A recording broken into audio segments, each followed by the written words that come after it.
Hello and welcome to another Game Nexus arcade video. Today we're going to be taking a look at Street Fighter 03 Upper, released in 2001 on the Sega Naomi arcade hardware. This is the GD-Rom system, and here's your intro, so take a look at this.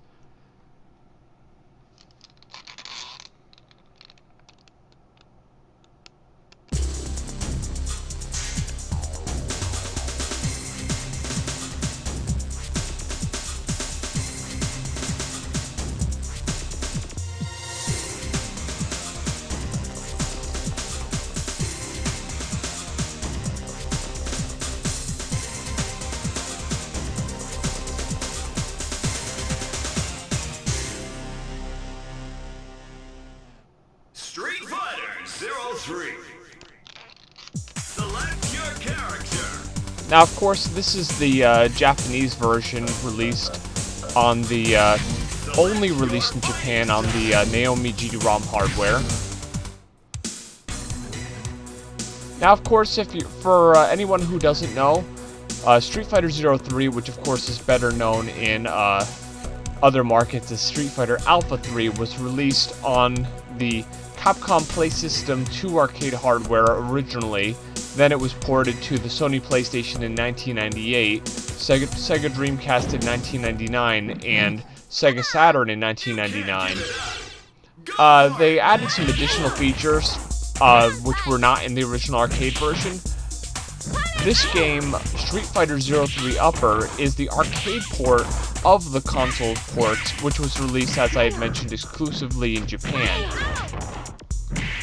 Changes include hidden boss characters like Balrog, who is known as M. Bison or Mike Bison in Japan, and of course Junai and Julie were playable from the start, and joining new characters which include past Street Fighter characters Guile, DJ, Fei Long, and T-Hawk. In total now there are 34 playable characters.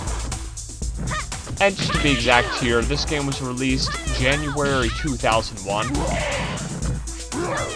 For some reason, they released a graphically reduced port for the Game Boy Advance in 2001, with Eagle from the original Street Fighter, Yun from Street Fighter 3, and Makai from Final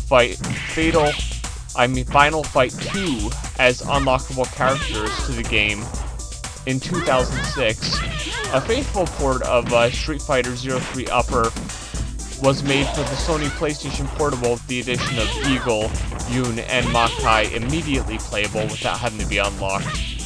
Also included a new character which was added to this version, Ingrid from Capcom Fighting Jam.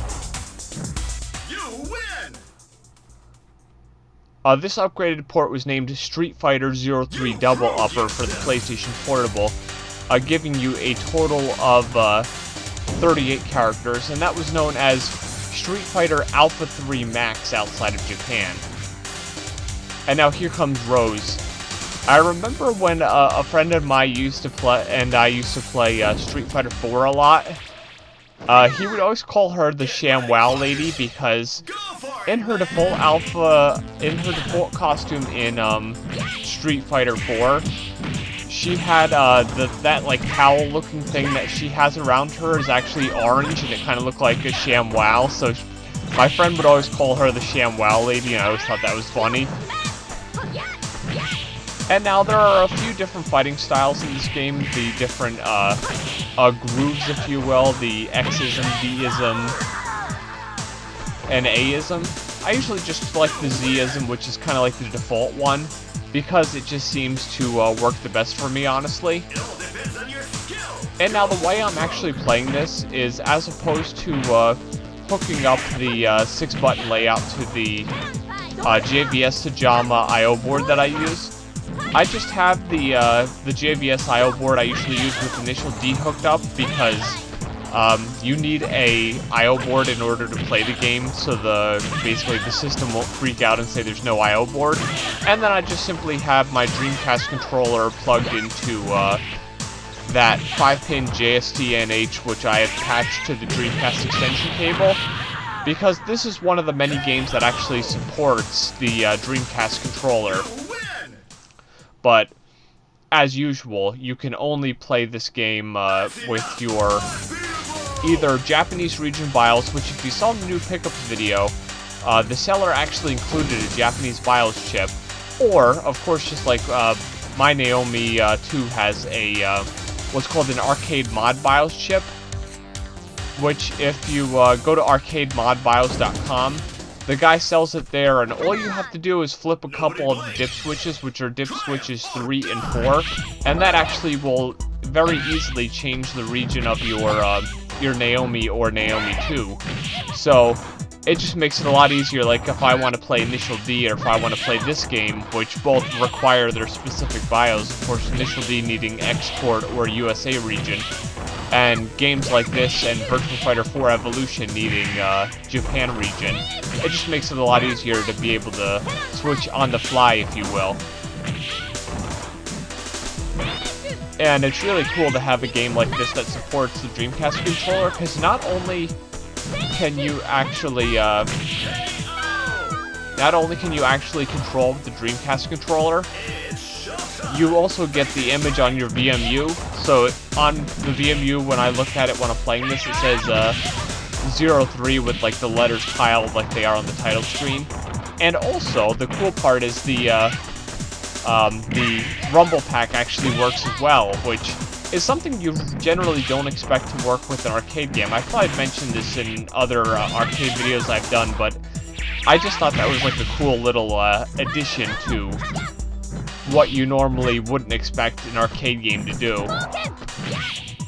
And I know a lot of people like this Chun-Li outfit a lot, and I've actually known people to say that they like it better than her like default Street Fighter 2 outfit, but between you and me, I like Chun-Li's original like Street Fighter 2 dress a lot better, which is the one that they've tended to gone with a lot.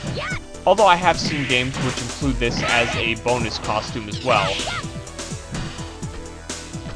The weird part is a lot of the fighting games, even though technically they really wouldn't run all that well on the Game Boy Advance, a lot of times they actually get like what you call that D-make, and they get brought down to the Game Boy Advance standard, which another game that comes to mind that actually got brought down to Game Boy Advance standard, considering it was like a much more visually impressive game, was Guilty Gear X, which I think I forget if they called it Guilty Gear X Advance or just Guilty Gear Advance, but more or less, since your Game Boy Advance only has 2 buttons, whereas a game like this has 6 buttons, or a game like Guilty Gear X had 4 buttons, they really have to take it so, like in this game you'd have 1 punch and 1 kick button on the Game Boy Advance, whereas with Guilty Gear, you'd be down to 1 punch and 1 kick, whereas you're used to having 2.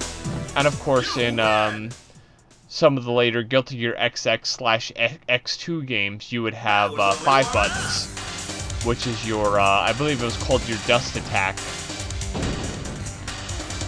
So I always found it kind of cool in a way that they would take a game that was like a really big thing here, and they would kind of bring it down to that level. And now, if you're a big Street Fighter fan in countries other than Japan, you'll notice a lot of the characters have different names. I think at one point, at the very end, I faced Vega, who is known outside of Japan as M. Bison.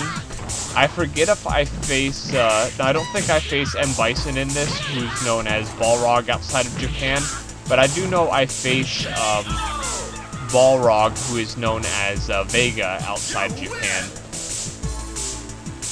And the funny part is if you play the game Cannon Spike, or Gun Spike as it's known in Japan, there are characters who look like him, and they're actually just called Balrogs.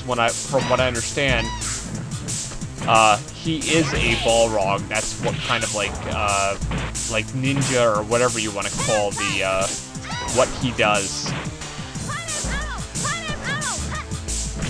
Now, it might just be me. He's probably saying Spinal Arrow or Cannon Arrow or something, but for some reason, whenever Cammy does that move in this game, it sounds like she's she's like disciplining her children and saying like, cut it out. That's what it sounds like to me. It sounds like she's just going, cut it out. And one thing I definitely have to say about any version of Street Fighter 0 or Alpha 3, regardless of what version, is the one thing I love about these games is the art style. You get this more like anime-esque art style, and the backgrounds, in my opinion, are just amazing. The only thing I find kind of weird is, as opposed to some games with Cammy in them, M. Bison or Vega there would appear and she would salute him and say, "Mission accomplished, sir." I just find it kind of weird that she just kind of stands there and stares at him. And now here's Dalcium. And the only drawback of having this game in the Japanese region is that all of these, like, interludes and story mode segments are all, like, of course, in Japanese. But in the description of this video, I will link to a video that somebody had made with the Dreamcast version, which, from what I understand, the Dreamcast version is one of the closest versions to this, which has all the Cammy story segments in English, so if you want to take a look at that and see what everyone's actually saying. But it goes without saying on the Naomi, because it's such a powerful system, and of course this came off of the Capcom Play System 2, which I would say is not as strong as the Dreamcast spec, but this game just looks great. From the backgrounds to the characters, everything just looks really sharp, and it's a really nice game to play.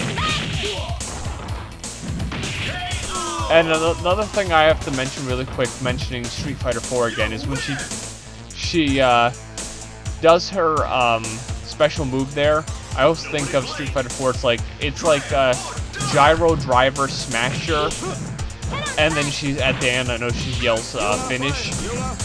And if you see in the top corner there where it says free place, VM, and then a bunch of Japanese, apparently there is some sort of mode in the Japanese Dreamcast version where you can actually import your data to the arcade version. And from the select screen, it looks like it's some sort of edit option. So at some point, what I'm going to have to do, just like with a upcoming Project Justice video that I'll be doing, where I bring my edit data from the Dreamcast version into the arcade version, I will have to get the Dreamcast version from this and actually import the data into here and just show you how that works. But what I thought was funny right there is if you look to when Dalcium won there, it said special finish, and then underneath that it said cheap. I just thought that's funny that the AI is calling itself cheap. And it's one of those things, like, there's a lot of times I'll like play an arcade game like this, and the AI will do something really silly. Like one time I was actually playing a game of this.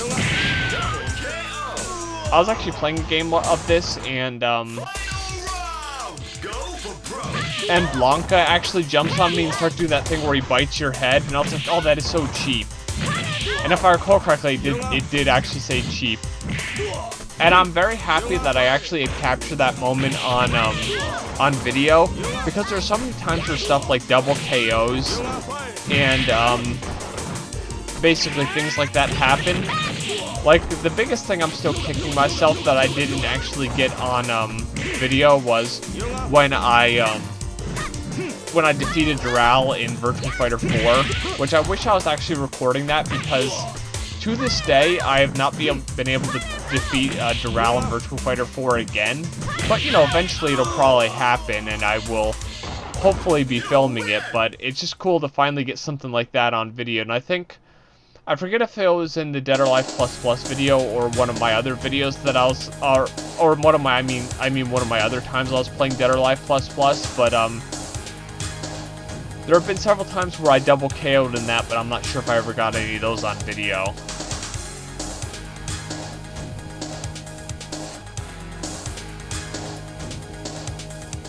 And of course, here's a bit more of that story segment. And that's one thing I love about this game in general, Street Fighter Zero Alpha 3, is I love the announcer. I think he's one of the coolest parts about it. So many of his phrases, like when he screams like "Go for it, man," or "Go for broke" and stuff. I just, on your skill. Go for broke. yeah, there you go, "Go for broke." I just think it's like some really cool stuff that he says. It's really encouraging, and I just love his like over-the-topness in general. And that's another thing that's really cool is Guy and Cody were actually brought into Street Fighter. And I believe, no, it wasn't Hagar, but he was actually seen in the background of a Street Fighter Cross Tekken stage.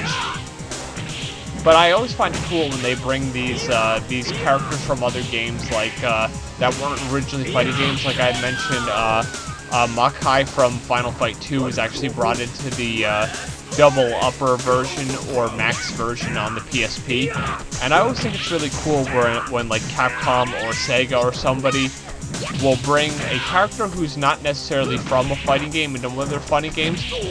One of my more recent examples is I had been playing a little bit of Fighters Mega Mix on the Sega Saturn, and they brought Janet from Virtua Cop. She's one of the characters in that, and she's actually a playable character. And they also brought like what's his name, Rent-A-Hero.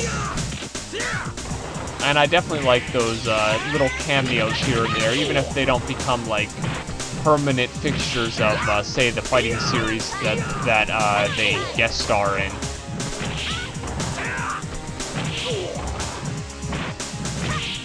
And I can remember mentioning that Dalcium thing again when that had happened, the double KO, and it was the whole final round thing. I was thinking to myself, I am so glad I got that on video, because I'm never going to be able to do that again. And if you look in the very background there's Hugo and Poison as well. And that's one thing, as I had mentioned, is really cool about a lot of Capcom games, is the characters in the background. I probably mentioned it way back when I did the Final Fight 2 main bootleg review, because it was a Super Nintendo bootleg in the arcade in certain countries. But there was actually a cameo of Chun-Li in the background of that game, which is another really cool nod to the whole crossover sense of things. Speaking of Final Fight and Guy and everybody here, I still find it strange that the original Final Fight was actually going to be a sequel to Street Fighter, like originally named Street Fighter 89.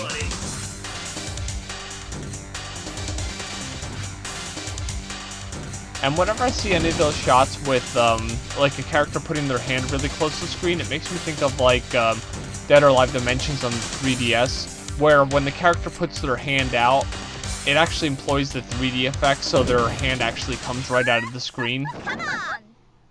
Hey, come on! Stand up! Face it straight!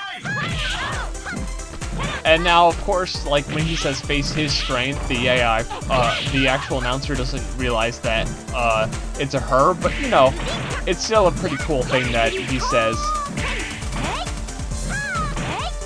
And I can remember in a lot of these games when I actually end up getting hit by one of their moves, I always get mad that you know, I don't block. But one thing I really love is in going back to Street Fighter 4 again, is every time I do like a move in any of these games, I always remember in Street Fighter 4 and all of its various remake, demake, sequels, whatever you want to call them, when you launch one of those moves and the character's caught by surprise, they kind of have like this wide-eyed look on their face, like, oh no, I'm about to get like totally killed here. And that's what it always makes me think of nowadays when I do any of those like super moves or super combos. And it's just funny in this level, there's like this businessman here, and he's all like just nonchalantly standing there while these characters just like battle it out. And just to go real quick about those console versions I was mentioning earlier, there was the Dreamcast version of Street Fighter 03, which was Street Fighter 03 Saikyo Ryo Dojo. And they're saying here that the title screen in the game proper actually just says Street Fighter Alpha 3 Psycho Dojo. And that was released July 8th of 1999. You got your Sega Saturn version released May 1999 of just simply Street Fighter 03. That was one of the games that used the 4 megabit RAM cartridge. After that, of course, the USA finally got in on the game with on May 31st of 2000 with just Street Fighter Alpha 3. A few months later, the European version came out September 29th of 2000 of, once again, Street Fighter Alpha 3. And then on February 15th of 2001, you got Street Fighter 03 Psycho Ryu Dojo for matching service, which is the Japanese Dreamcast version with online play. And then, as I mentioned, you got your Street Fighter 03 in Japan. Street Fighter 03 Upper in Japan on the Game Boy Advance on September 27th of 2002. Street Fighter Alpha 3 on the Game Boy Advance November 29th, 2002. And then your December 1st of 2002, you get Street Fighter Alpha 3 on the Game Boy Advance in the USA.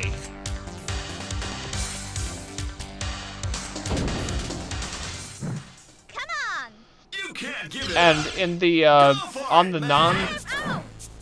the non-Japanese Game Boy Advance ports, the title screen and the game properly clearly shows the title logo of Street Fighter Alpha 3 Upper, even though it does not mention like the word upper or anything. And now going back to mentioning Street Fighter 4 once again is again here. Whenever I see him nowadays, I always get reminded of Street Fighter 4 because it's one of those games that I really like. A lot of the characters who got like reintroduced in that game, I kind of got more of a feel for them there, whereas I can honestly say back when Street Fighter Alpha 3 or Street Fighter 03 was new, I didn't play a ton of it. But going back to some of these arcade games, I play them a bit more. And this is another one of those stages that has a lot of cool stuff going on in the background if you see some of the motion and stuff, which I can honestly say, when I get to see some of this footage while I'm actually recording my commentary, I can actually look at the footage and see like all the action going on in the background, because I can really say when you're playing a lot of these games, you're really concentrating on like defeating your enemies, so you don't get a chance to sit back and be like, oh wow, that's a really cool thing going on in the background. Whereas I could honestly say a lot of times I'll look at this footage and I'll be like, wow, I didn't realize there was that guy doing that in the background, or this certain reference to a certain game going on in the background. Now here, of course, is Balrog, I mentioned earlier, who is known as Vega in outside of Japan. And here's some more story for you. If you can read Japanese, of course you know what's going on, but otherwise, I have linked that video in the description if you want to see all the Cammy story scenes from the Dreamcast version. And they'll be in glorious English for everyone who can't read Japanese. And that's one of those things, since Vega was introduced in Street Fighter 2, I always remember that whole thing with the gate in the background coming down, and then the music playing. And for me, he became synonymous with that whole gate coming down thing. And and then his music was always like a pretty fast music. And I can remember when I actually played that, getting defeated so quickly by him, I was thinking, I gotta kind of like rethink my strategy here, and not get beaten again. And in fact, I will go ahead and spoil it here. I only get defeated once that I actually have to continue in this gameplay. And I always hate that when I do one of my super combos, and either they block or like they're in the air, so I kind of miss them. Especially well, this very moment wasn't really like one of those critical times, but if it's one of those really critical times and you get your combo off and you're thinking, oh great, I just won the match, and then all of a sudden they blocked or they jumped too high and yeah, you completely missed them, and either A, you're gonna lose, or B, you have to try something else. And one of the features I always thought was the coolest thing about Cammy, regardless if she's in her Shadow Lu outfit, like we have her here, or if it's in her Delta Red costume like you saw in Super Street Fighter 2, I always thought her gloves looked really cool, because she kind of has like these gloves that go down to her elbow. They always have been like a really like dynamic feature of the character. And that's one thing I always notice when girls cosplay as Cammy, that they really try to get down, that they really get those gloves, which are a major feature of the character, to look as authentic as possible. Whereas the rest is more or less just a leotard with sleeves, so it's not really that much of a big deal, especially in the Shadow Lu outfit here. And of course, another big feature of Cammy is her hair. That was only one. Very prominent. And now, of course, here's Vega, who is known as M. Bison in all other versions. And here's a bit more of the story segment. And as soon as I saw that, I was like, oh, it's going to be those two Cammy wannabe characters that I'm going to have to face. So at this point, he's probably saying something to the extent, oh, well, I'm no longer going to, like, be your master guy and stuff, so here are your replacements. They're all gonna fight you. It all depends on your And one thing I can remember is the first time I actually had gotten to this, and I saw all those characters, I was thinking to myself, oh my god, there's gonna be so many characters who are all gonna face me at once. And now this battle could be a bit of an annoying thing, that you have two of these characters who are both facing you. One secret that I have, which I will say it right now, I didn't cut it out, but I actually lose right here to them because I kind of wasn't ready to face them. But one thing you definitely don't want to do, like in any beat 'em up or fighting game that you're playing, is you don't want to be stuck between them, because what happens is you'll be like dodging low for one, and the other will be hitting you in the back, or you'll be blocking high and the other hits you low, and you know that's never fun. So if you're ever in any kind of fighting or beat 'em up game, and you have two characters who are kind of beating you at the same time, try to keep them both to one side of you, and you won't lose like I did in this match. And when I see them do that, like, that win pose where they're kind of doing this continuous thing, it makes me think of some sort of, like, World Wrestling Federation or WWF type thing, because they're, like, doing a pose. Or if you've ever watched, played, Dead or Alive 5, in the one scene where Tina and Mr. Strong are posing together, that's another thing that it reminds me of, where they're doing the poses, and all of a sudden he just starts doing them as well. And another thing that I always remember, I think it was, I forget if I was playing as Ryu or Ken, but I believe one of the last matches is between them and one of the Street Fighter Zero/Alpha games. And I remember one of the big things that I thought was so graphically impressive at the time was how the grass swayed in the wind. And it was one of those things where I believe the CPS2 hardware was fairly new at the time, and whatever game it was fairly new. I remember thinking, oh wow, that's so impressive that the grass sways in the wind, because like there was movement in the backgrounds back in the day, but I remember like Street Fighter 2, you didn't get a lot of movement until like say the match was over. But it was cool that you have like all this dramatic movement, like in this level you have all the rain and you have all the trees that are moving in the wind. So it's just always one of those things, like when you saw, when you were first experiencing some of this stuff for the first time, you're like, wow, that just makes everything a lot more exciting. As I was mentioning earlier, when you're actually playing it, you really don't get that opportunity to just sit back and watch.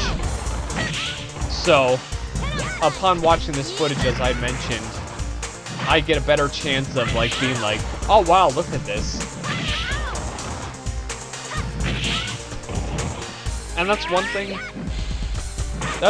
I'm a bit curious about is, do they each have their own super gauges, or do they actually just share one? Like, if Julie and Junie, if, like...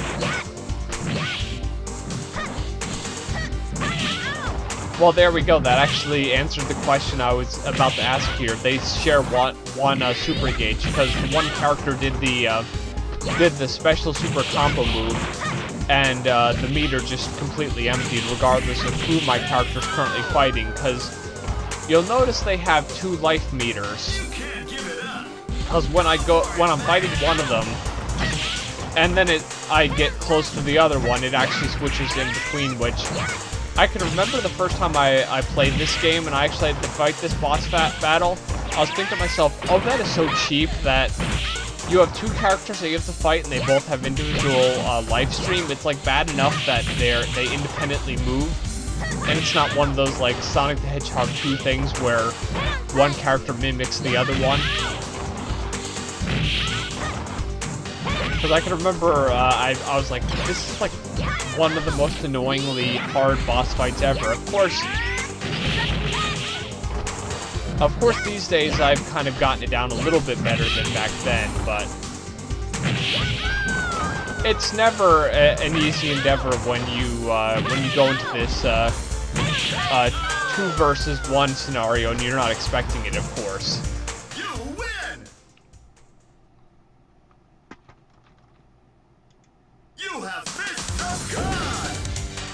And just in case you were wondering, the original arcade version of Street Fighter 03 was released back in June of 1998. So that is that is almost 3 years between the two, basically the 2 big arcade versions here. Which I still notice on some of the arcade forums, people arguing which one is more faithful, which one is better. Of course, your purists who will be like, well, the original arcade version, of course, is the best one. But, of course, there are a lot of people these days who will say, actually, either version is fine. It's not like they kind of reinvented the wheel when it came to, when they came to making this version. They changed a few things, but it's not like they completely unsettled the balance or did away with a lot of things. But you know, it's one of those things, whenever any revised version of a game that people are so very used to playing comes out, they'll always argue which one is the inferior, superior version. And when he defeated me in the first round, I can remember thinking, I was so taken by surprise by his Super Cycle Crusher. And the unfortunate part of this battle, if you've never played this before, is that you cannot retry this battle. If you do not beat him here, which I'll give you a bit of a spoiler here, which won't be a spoiler in another minute or two, but of course I don't. You get a completely different ending from what you would have had if you had defeated him. And that's one thing I definitely have to say is weird about Street Fighter 0/Alpha 3 is the weird diagonal credits when you're actually seeing the ending. Because it's like literally just maybe like a quarter of the screen is showing the credits. And unless you're really looking at them, because there's so much going on in the background, you kind of don't see them. But yeah, Street Fighter 03 Upper is an excellent version of the game brought to the arcades. Of course, people who don't have a Sega Naomi or an AM1T arcade setup will probably set up with like the Dreamcast, PlayStation, or Sega Saturn version. But if you have a Naomi setup, I would highly recommend this version, but just make sure either you have arcade mod BIOS or a Japanese region BIOS to play this, otherwise it will not work. Well, this has been another Game Nexus Arcade video, and I will see you later. Bye.